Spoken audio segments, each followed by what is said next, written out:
vivant, qu'est-ce qu'on a d'autre? On a tout ce qui n'est pas vivant, mais qui est naturel malgré tout. La lune, les ouragans, les effets naturels qu'on rencontre dans la nature. Et en dehors de tout ça, encore une fois, tout ce qui n'est pas naturel, mais qu'on peut rencontrer, les objets manufacturés par l'homme, notamment. Manufacturés par l'homme, justement. Homme que, de manière totalement instinctive, encore une fois, on range dans le vivant, mais séparé des autres animaux. L'homme a une place bien à lui dans le cerveau. Pourquoi? Eh bien, parce que nous sommes une espèce sociale et que nous avons un cerveau qui a évolué pour interagir avec les autres humains. Et ça, c'est super important. Le cortex, il sert essentiellement à ça. Ouais. Il sert à interagir avec nous autres et nous autres. Et parce qu'on a dans notre cerveau, dans l'hémisphère droit, un module de reconnaissance des visages. Donc si on trifouille votre hémisphère droit et si on bousille un endroit, vous ne reconnaissez plus le visage. Donc on va vérifier maintenant que votre module de reconnaissance marche bien, tout de suite là. Alors, est-ce que ça va? On a vu qu'il n'y a pas un seul visage, hein. Pourtant, on en voit. Comment on appelle ce phénomène où on voit des choses qui n'existent pas? Alors ce phénomène où on voit des choses qui n'existent pas, ça s'appelle des pareidolies. Et ces pareidolies, elles existent tout simplement parce qu'on a une tendance naturelle à tout interpréter comme étant humain par défaut. Voilà, même sur les toasts d'ailleurs. Même sur les toasts, voilà, où on va voir des actrices ou des vierges. Vous voyez ce que vous voulez. Et encore plus fort que ça, encore plus fort qu'être capable de voir des visages, on va être capable de reconnaître des expressions qui peuvent être très subtiles. Là, ici on en a 20, c'est ça?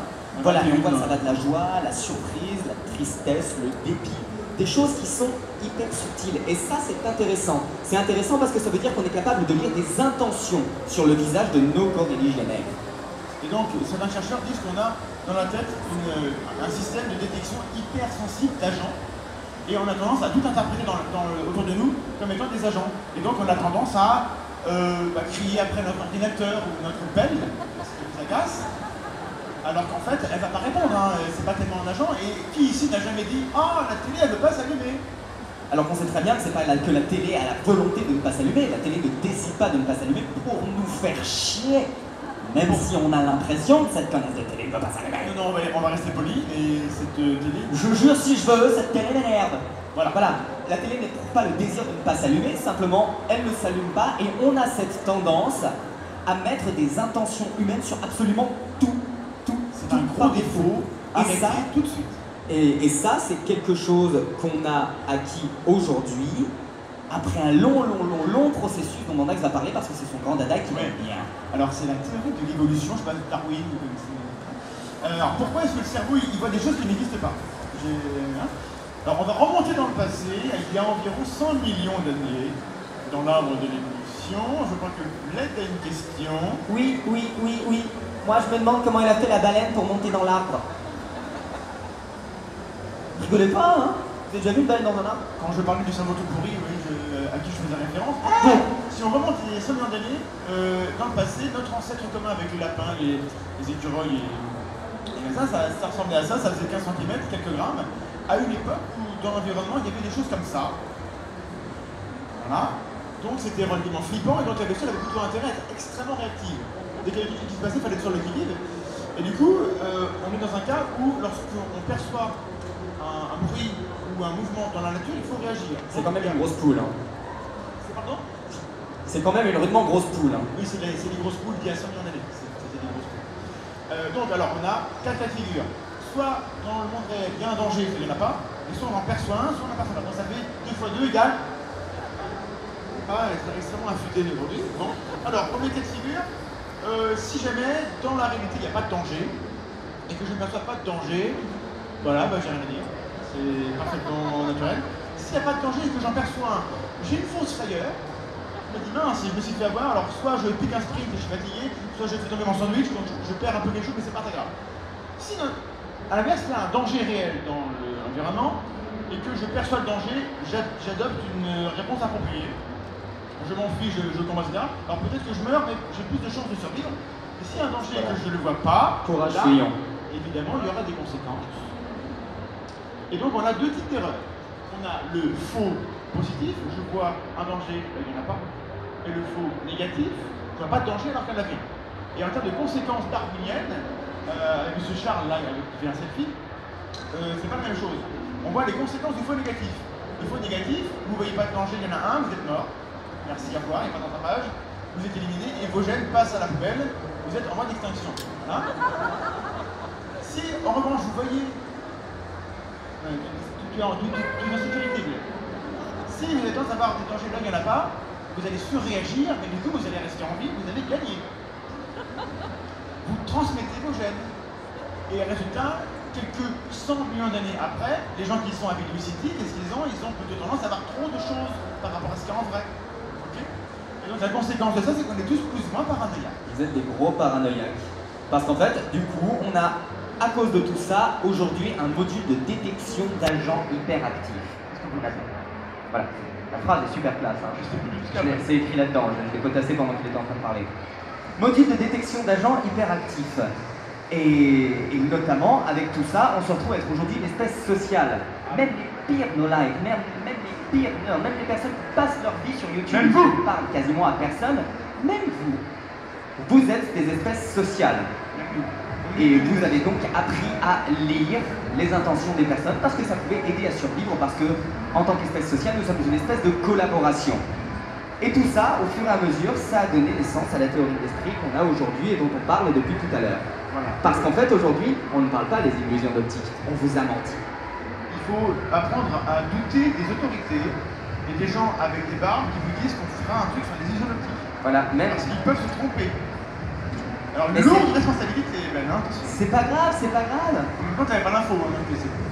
Bon, du coup, on va vous illustrer avec une petite vidéo de 1944. Voilà.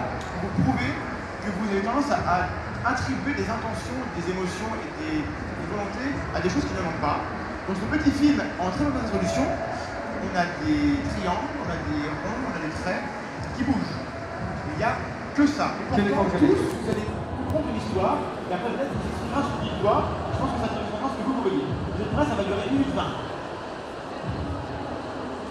Ouais, en plus ça marche. Je vous laisse regarder, on a pas les jeux.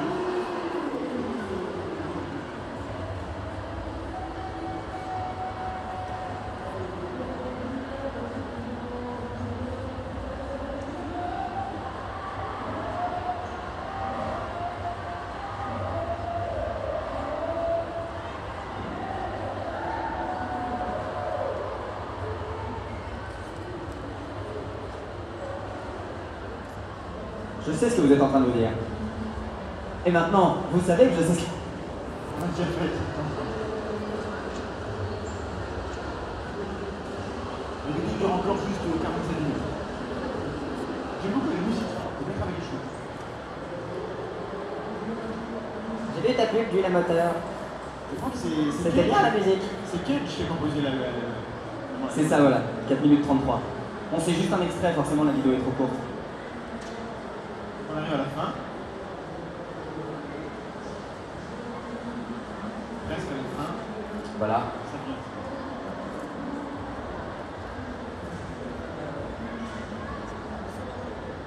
Voilà.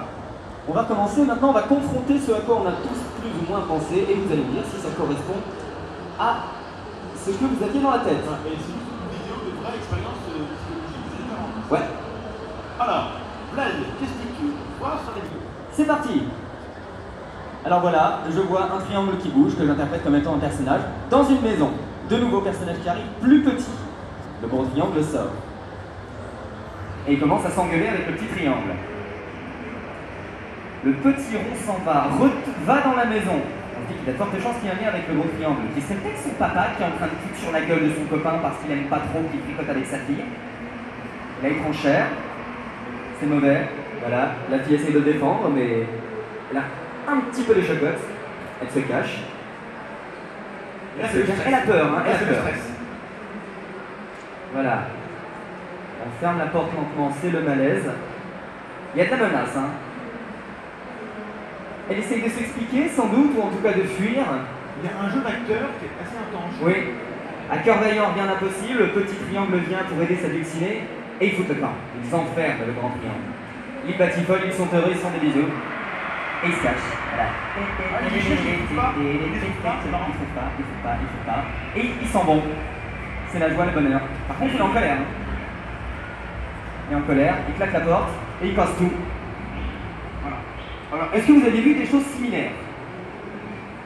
Voilà, tout simplement parce qu'on a tendance à attribuer une humanité à tout ce qu'on voit. Par défaut, tout est humain pour nous. Alors, vous êtes capable de donner une intention à des petits points. Donc, autant vous dire que ce qu'on voit dans les séries comme Light to Me, etc., vous êtes vachement plus fort que le mec dans la tête, en fait. Il est capable de comprendre avec une micro-expression comme ça. Subtilité. Quand on fait un image, vous êtes beaucoup plus subtil que ce qu'on vous fait croire, en fait. Vous êtes beaucoup plus fort, hein, même si votre cerveau est trop. Et donc, la conséquence de cette théorie, de cette capacité à voir des choses qui sont invisibles, c'est qu'on perçoit la vie interne. Je sais que Bled est stressé et qui sait que vous savez ce qu'il pense, etc. Je sais. Mais surtout, on voit des entités invisibles. Et on a tendance à avoir du mal à... Vous allez se signaler en train de... Et voilà, on a tendance à avoir du mal à concevoir l'extinction psychologique. L'extinction psychologique, qu'est-ce que c'est? C'est tout simplement l'extinction de l'esprit. On est globalement à l'aise avec le fait que des gens meurent. On sait très bien que des personnes meurent. On le conçoit bien. Donc voilà, à l'aise dans ce sens-là. Bon, on n'aime pas trop ça non plus. Les idées malaises quand des gens meurent. Hein. C'est pas la montagne du fun. On le sait. Simplement, quand une personne meurt, elle passe d'un état à un autre. Mais globalement, son corps ne change pas. L'enveloppe physique reste la même. Elle est là, vivante, et d'un coup, elle est morte. C'est que quelque chose a disparu. Et ce quelque chose qui a disparu, on a tendance à se dire qu'il s'agit de son esprit. Voilà, il s'agit de ce qui animait son corps. Anima, je vous le donne en mille, ça veut dire l'âme. On apprend les trucs, personne prend des notes. Et donc ça, c'est certainement ce qui est à l'origine de nos intuitions dualistes. On a tendance à séparer d'un côté le monde physique, en face le monde des idées. Et dans le cerveau, on a bien deux circuits séparés. Et du coup, on a tendance à expliquer le monde matériel par des choses invisibles qu'on ne voit pas et qu'on pense qu'ils sont plus explicables. Et donc du coup, l'immatériel est supérieur au matériel, l'esprit de la matière, et l'invisible au visible. Et du coup, les gens ont intuitivement tendance à expliquer des phénomènes dans la nature en voyant de l'humain partout. Voilà, et on a tendance à voir des intentions absolument partout. Le tonnerre qui gronde, ça a l'air d'être quelqu'un qui est en colère. La foudre qui s'abat quelque part, on a tendance à assimiler ça à de la colère. Et juste pour info, on a cette image, je crois qui était aux États-Unis lors de Katrina, je crois. Et enfin, en tout cas, à Katrina, c'était la conséquence de la colère de Dieu par rapport aux mariages homo. Il s'était dit officiellement. Alors imaginez maintenant que les homos ont le droit de donner leur sang après un an d'abstinence, ça va chier. Prenez vos potes en sortant. C'est préférable. Et donc, in fine, la conséquence de cette théorie d'esprit et de notre capacité à avoir de l'humain, de l'esprit humain partout, c'est qu'évidemment, on a un certain ensemble de croyances qui se mettent en place, et puis on infère des choses, et puis on voit des dieux. On va arriver à la fin, alors on va arrêter de taper sur la religion, J'ai pas envie de taper. et on va passer Bon, directement à la conclusion. Votre cerveau est tout pourri, Non. parce qu'il passe son temps à halluciner, parce qu'il est aveugle, il a des yeux qui ne captent pas, parce qu'il nous fait croire qu'on comprend pas, et parce qu'il passe son temps à mentir. Voilà, c'est fini. Ouais, enfin, bon, non, on va quand même revenir sur ce qu'on a dit tout à l'heure. Le cerveau, c'est un organe qui est quand même assez intéressant. Gardez-le, c'est le cerveau qui contient le sens du beau. C'est grâce à ça qu'on est capable de s'ébaudir devant quelque chose de magnifique, tels des youtubeurs splendides. C'est l'organe de l'entraide et de la coopération. Si nous sommes tous ici en train de discuter, de communiquer, c'est grâce à notre cerveau.